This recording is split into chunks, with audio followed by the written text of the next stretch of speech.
After being a regular viewer of Open All Hours, I've called this poem a costly mistake.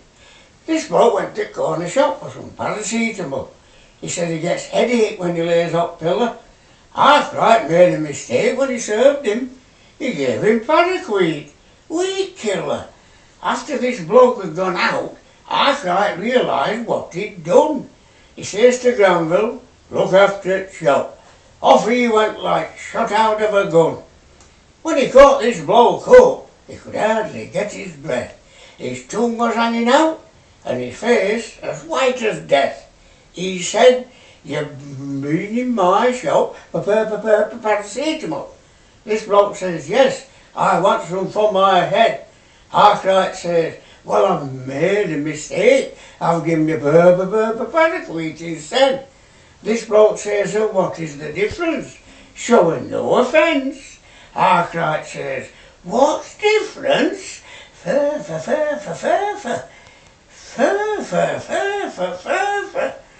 40 bloody pence.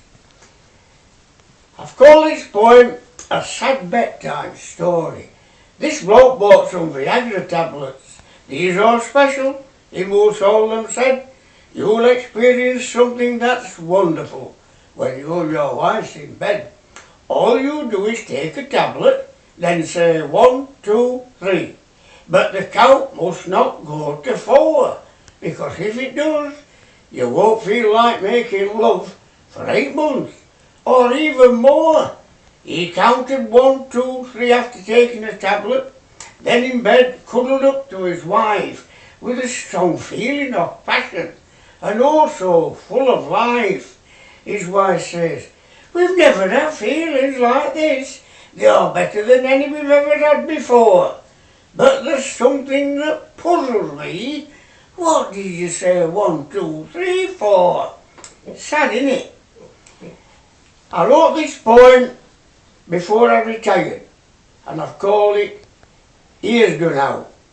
If you work down a coal mine and keep saying, thou what's that, It's time them ears were done out.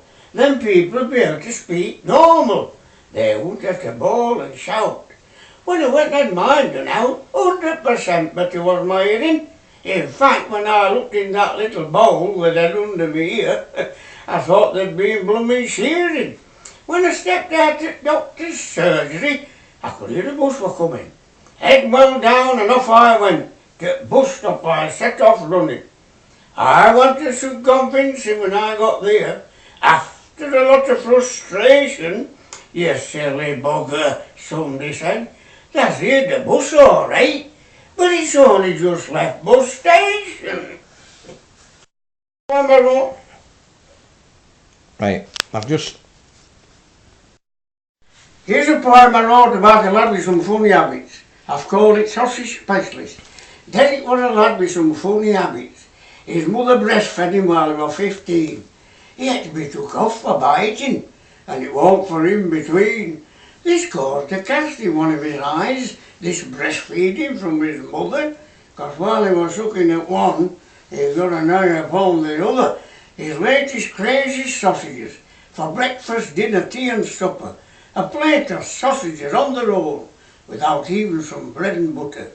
Derek, the sausage specialist, with his most peculiar taste, whether it be beef, pork or tomato, there's never any waste. Derek is our sausage champion. He can eat it in any weather. He's the only man who's ever parted with 4 all linked together. Now some may say this is just a tale, some may say it's a caper, but whenever Derek goes to the toilet, he uses scissors instead of paper. 3 rabbits, foot, and foot.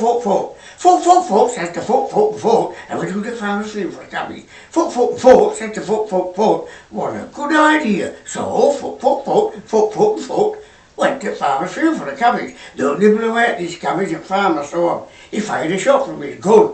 He'd eat foot, hit leg. Well, foot, managed to get foot. He saw rabbit's better. Foot, clear foot's leg and foot, put a bandage on. Foot, says to foot. We can't do any more for foot. We might as well get some sleep. Next morning, foot, when they look at foot, and foot were dead. So Foot went down Foot. He says, Foot's dead. Foot says to Foot, well, we spent a very Foot. So they dug all a foot deep, a foot wide, a foot long, and the very Foot. Foot said a few words on the grave, and Foot were heartbroken. Then a week in morning, and after the week were up, Foot says to Foot, I went to go to farmer's field for a cabbage, and Foot says to Foot, is that wise? We've already got one foot in the grave.